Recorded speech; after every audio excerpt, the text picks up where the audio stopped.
Hey, coach. Hey guys, do you know the Hey, meeting number? That's all right. Don't worry about it. Go ahead. like for the assignment? No, no, no, for the Zoom, Oh, but it's okay. I'll just do it on my phone.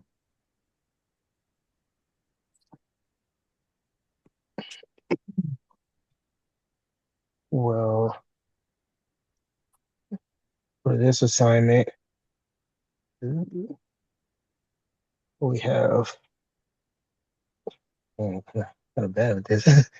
We have question one, relations to situational leadership. The question is provide a current example within college athletics where situational leadership is the appropriate theory and or leadership style to apply.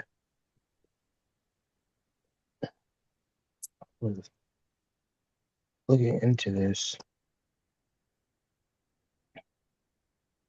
which situational leadership is a flexible leadership model where leaders adapt their styles to the needs of the situation and the followers develop leaders the levels.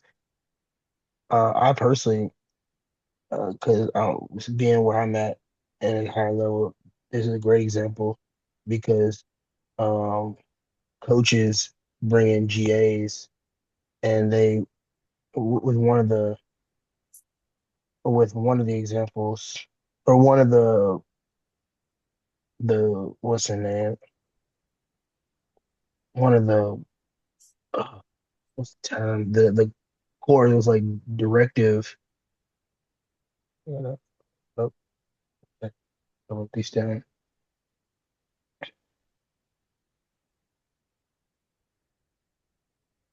Where'd it go? Oh, the first style, directive and supportive behaviors. Damn, damn, that's so much going on right now. I'm sorry. Uh,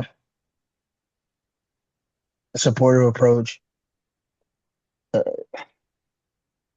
Basically, what I'm trying to say, I'm really trying to read around, but I'm kind of gonna free ball it. Coaches, sup- coaches here give the power down to lower tiers to be able to let them lead throughout the practice, so they're not having to do everything themselves. Which I can't really give it the best. I can't really give a best term to analogy, but I to an extent know what I'm talking about. hmm. Anybody here has another example within college athletics for situational leadership? Um, I think the best example I can think of is within my team and just with the past season that we had, the situation wasn't the greatest. And obviously, we made a coaching change. And for Graham, he really had to keep in mind like who would be best for our quote rebuilding year. I know it wasn't like technically a rebuilding year, but a lot of damage was done. And also keeping in mind like our development as people and what coaches would be best for that and kind of like the healing process of everything that we went through last season. So I think our gymnastics team's coaching change is a good example and like how Graham handled that. Yeah, I would say for me, an example of situational leadership is, in the game of basketball, there are more and more international players coming over and playing. And if you deal or treat with your international player the exact same way that you deal with an American player, that's probably not going to be good for you. You're bringing somebody over whose their norms and culture will have certainly have some differences than the culture here in the U.S. And while you have to get that international player to understand and immerse themselves in the American way of both life and the games are different. But you have to do that, I think, in a situational manner. Um, you can't just do it all at once. And that's been my experience. And, examples of how you do that is um, you have more individual meetings with that international player to explain things to him or her. Um, but I think that would be a big example in college basketball for sure, with the amount of, and there are other sports, tennis. I know tennis has a lot of international players, golf. I don't know about gymnastics, but I know there are sports that really recruit and look for international players. And I think your leadership style is going to be situational in some aspects of your program when you do that. Yeah. Yeah, we do have one international. She's from Germany, and the sport of gymnastics is like way different in Germany than it is here, and just like how she trained. So I definitely agree with all you're saying with that. Definitely. And I was able to look more into what I was talking about, the leadership style I was talking about, relationship situational leadership with delegating the low task, low relationship style, which basically the leader gives responsibilities to followers instead of them doing it all within themselves. So what I was trying to say, really what I was trying to say was just like within football, like you got the head coach and his position coaches. And even within those position coaches, there's like graduate assistants or other analysts. So position coaches for the most part are always coaching by themselves. They can go separate with the other coaches, and they're delegating responsibilities within those. That's basically what I was trying to say. I was just looking at everything in the moment. Yeah, very good. And then with question two, in relations servant leadership, which of the Greenleaf is like a three-part question. Mhm. Which of Yeah. the Greenleaf's 10 pillars of servant leadership most resonate with you personally and why? So for me, I took a chance to look at it. The first one was stewardship. Uh, was like most it was stewardship, which is about taking responsibility for the leadership role entrusted to a leader. I definitely relate to this one. Considering like sort of my sort of role, it kind of is the same way. Like 'cause Nick, my boss, gives he gives roles responsibilities down to lower tier, which is me. And then when times get sort of tough, I give responsibilities to the students who are the smaller roles to take lead in certain tasks that I'm not able to take. And then same thing, if Nick has certain responsibilities that he can't take, he will um entrust certain responsibility and leadership roles to me in a sense.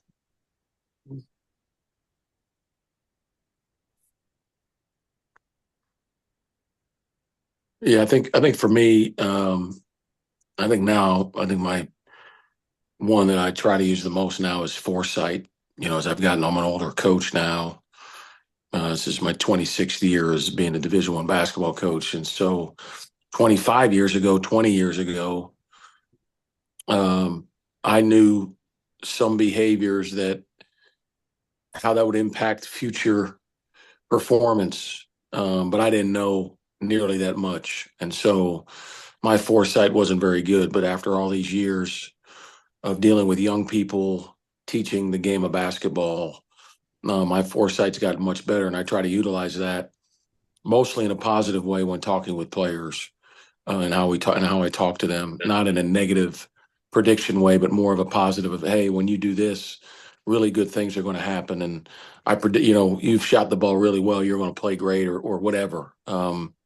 Occasionally with some bad behavior, but or inappropriate behavior. But I've tried to really use that as I've gotten older, because usually uh, my foresight is correct, and then you build more rapport and trust with that player, and that's a great way for me to try to build that relationship. I like the positive aspect of that you talked about, because I think like for me, what I need a lot from my coaches is like positive feedback, and that helps me a lot in knowing that I'm doing things well. So I like that you mentioned that. Um, I think pillars that I resonate most with are empathy and awareness. I've found that when my leaders have empathy and are able to kind of understand how I'm feeling, it helps me feel better. And also, it helps with communication too, because when I'm trying to come from a place and my leader is just like not understanding it, then things get really frustrated and heated, and I've just found that it's not beneficial in the communication. And then also the awareness, because that was something with last year that we really struggled with, and our leaders weren't aware of a lot of the actions that they were making and the effects that they had on us. So that was a really big struggle. And I think that also is really important for communication because they would always get defensive when we brought things up because they weren't aware of what they were doing and how that was affecting us. So, Definitely. And the second part of the question that we were at, it was asked, in what ways is servant leadership being modeled in college athletics? And no Clemson reference. This sucks because literally in football, Sweeney is like the best example for this. And we were kind of chatting on this a little bit before we were away because we were trying to figure out what was a good example for this. This was kind of hard than college athletics. I don't know if this is the best example because looking at the definition of servant leadership, um, I thought one of the best examples could have been the situation with Mac Brown in North Carolina when towards the end of the season he decided to step down his coaching role for my opinion what he believed was the betterment of the team. So that was, in my opinion, putting and prioritizing the needs of other people, in this case the student athletes and the staff members, instead of him above himself.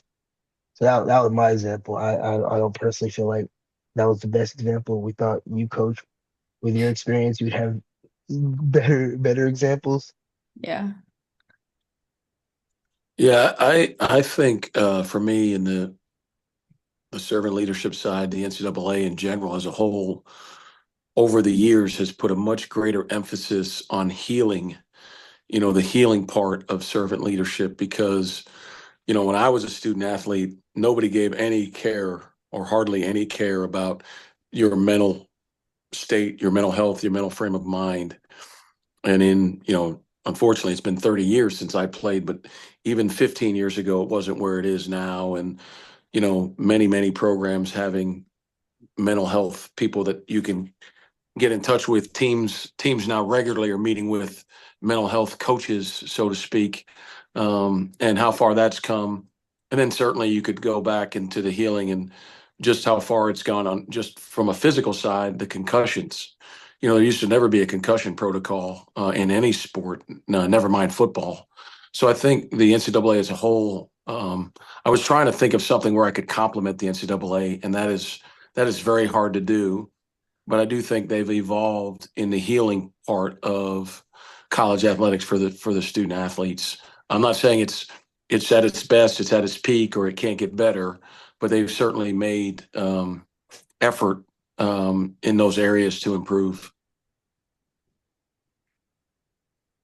But I definitely agree with that. For And I sure. think, going on to that example, I think another thing with college athletics is the commitment to the growth of people. I think the NCAA has done a better job in ensuring that college student athletes are better able to succeed. Uh, Not being able to name something in relation to Clemson is kind of hard, but I think even just in terms of like just in terms of other programs, help being established to where they know that you're not gonna be able to go pro.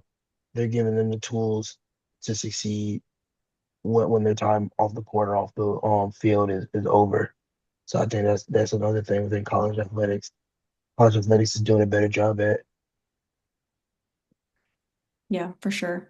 I mean, I know we can't speak to like Clemson, but I transferred from Utah State. I was at Utah State my freshman year, and obviously much smaller school, but I think with like them having less funding than the bigger Power Four schools have, they still also made it a point to prioritize mental health of the student athletes, which to me, entering college as a freshman, that was like very important to me because that was something that I struggled with, like moving across the country from home being in a new environment on my own. So that was really cool to see, especially from like a smaller school that doesn't have as many resources. They still prioritize that. So Definitely. And then with the last part of the question, it asks, which pillars do you think are lacking in most in college athletics? Uh, Definitely for me, not as much. It is not like as bad as it used to be, but I think awareness is still something that's kind of lacking within college athletics. And I think it's kind of lacking in terms of just with some programs lacking, what's the best way? I mean, like lacking awareness in terms of how certain staff members are being treated and how student athletes are treated. They're still focused on the betterment of the program instead of the betterness of like them after school. And then also staff awareness of like how they're treated. Because I came from a school where luckily I wasn't treated bad, but when I left, they brought a new head coach in, and I got guys who I still keep in contact with, and they tell me all the time that from their perspective, they're not treated as well. And I just think it's even worse that I guess they choose to not be aware of how they feel as their students, how they're not aware of how they're being treated. And then athletes constantly are talked about how like the game is pressured, it's hard, especially with how fans treat them in terms of just like what's the name, like betting and all this stuff. They like just being mean. And I think a lot of not all college athletics, but certain college athletics choose to ignore it and they're just not aware of it. I think that's something that can definitely be improved. That's a pillar that can be improved. yeah, I actually agree with that. And that was one of the pillars that I was going to say. But I also think that listening kind of goes along with that because, I mean, listening to what others have to say can help you be aware and maybe realize some things that you didn't before. Um, and I've like firsthand had examples of that happening, but I definitely think those two are big ones from personal experiences. And then also hearing like I have past club teammates that are at other schools in the country and kind of deal with some of the same issues, at least in my sport. So that was the two that I had.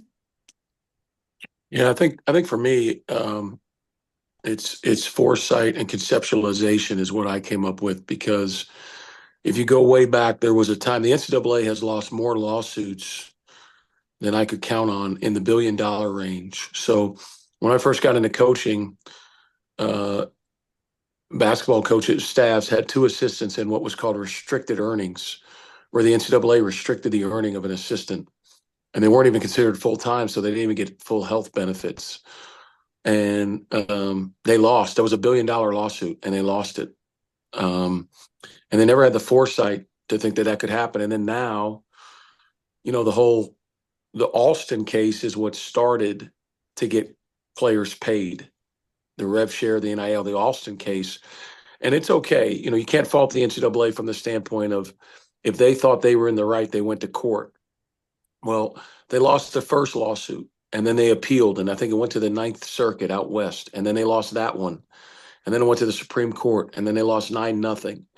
And you would think after either losing the first court case or the second court case, you would come up with a plan of how they're going to make the adjustments to paying the student athletes. And there was no plan. There was no plan. And now again, with the new NIL Go, which I don't know how familiar, the NIL Go, where you have the rev share, where the colleges can pay the student athletes out of the rev share, and that's capped. And then there's NIL Go, where there's name, image, and likeness, and that goes through Deloitte. Deloitte is the company that won the bid. And I've talked with attorneys that said the minute a student athlete sues NIL Go and the NCAA, they're going to win. And so those lawsuits are probably going to come down the pipe. And again, do they have a plan? Are they preparing a plan in case they do not win? And they've never done that. Historically, the NCAA has never done that.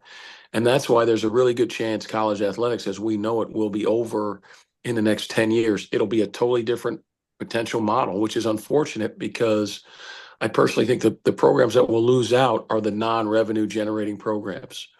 And that's awful.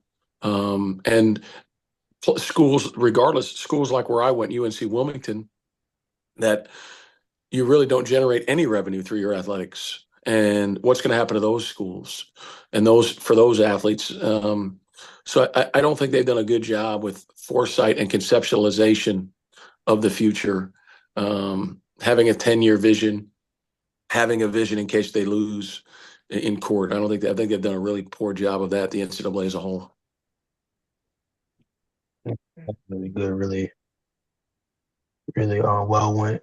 And I think for the final question in relation to resilience, it asks, how do you teach resilience to ourselves and our teams? Anyone have an answer for that one to start? Yeah, I'll go first on this one. I was hoping. I'm actually very curious to what you'll have to say to this. Yeah, so I think Nick Saban has it best. Now he uses it for discipline. He uses this example for discipline. But I also, hopefully you will see where resilience comes in. Nick Saban keeps it very simple, and I think the best coaches keep things simple. And what he says is, you need to do the things you don't want to do that you know are right, right? And we all have those things.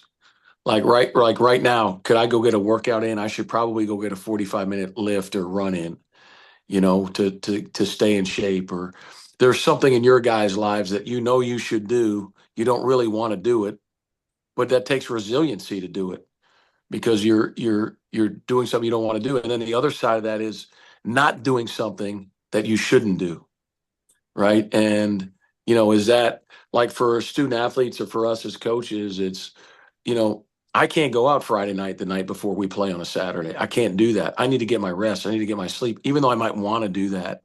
I can't eat pizza like a regular college kid. When I was a player, I can't eat pizza at 2 in the morning, multiple times a week. I can't. I gotta find. Do I want to do that? Absolutely. Do I want to have ice cream right now as an adult? Do I want to go and buy ice cream for myself? Absolutely. I love to go to handles or spill the beans right now when we get off this, but I can't because I know it's not in my best interest. And I think you have to be resilient to do that. You have to be resilient to do those things, to do what you don't want to do, even though it's necessary and to your benefit, and to not do things that you want to do. I think you have to be resilient to consistently taking care of your business in both of those equations. That was really well spoken. I definitely Yeah. agree with that. And I think that's something myself I'm still struggling with. I like me working in my job, like in terms of my job, I've definitely improved on the resilience of I need to get up and I can't always stay up. Feeling like a college kid, I can't always stay up and be on the game or whatever. Sometimes I need to go to bed 'cause I know I got to get up in there early in the morning. I'm not always successful on it, but I know I've done slightly better in terms of doing what needs to be done versus what does not need to be done. I'm not saying I'm 100% on it, but I'm definitely doing a lot better than I was when I was an 18, 19-year-old student equipment manager. And I think that just also just comes with, they came with maturity and knowing that I got to grow up. Yeah. Yeah, no, maturity is definitely like a big part in that. And I see that on my team and like the younger girls and those decisions like, oh, maybe we shouldn't do that. But then they kind of do it anyways because they're like, yay, college, new fun. But I think for teaching resilience, I know that like for me personally, I I don't know that you can really like learn resilience, but learning about it, like hearing other people's stories, other athletes' stories, and getting like real world examples of it, and just seeing like how ruthless other athletes can be and like attacking what they're doing and giving it their all, that inspires me a lot. Um, and then I'm big on quotes too. So like hearing quotes and stuff, those stick with me the most and having those like up in my locker and seeing those every day before practice, like I think those two parts of, I guess, teaching help me the most. Um, and I know like our coaches do quotes a lot too. And they have a book that's called One Day Better that was written by someone in sports psych from Cal.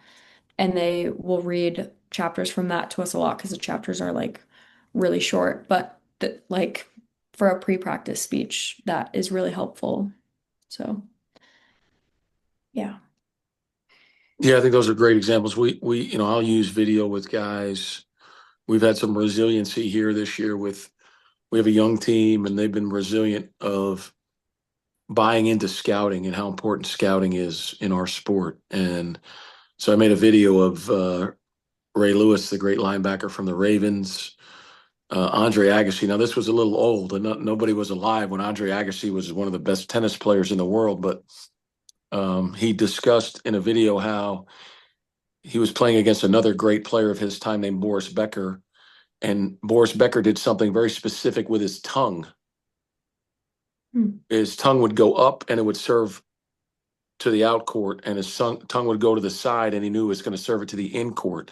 And it's really a fascinating video that, because there's so much you can show guys, is, not everybody on our team has played tennis, but they certainly all watched tennis. And can you imagine playing tennis and studying somebody to determine that their tongue movement is where they're going to serve the ball?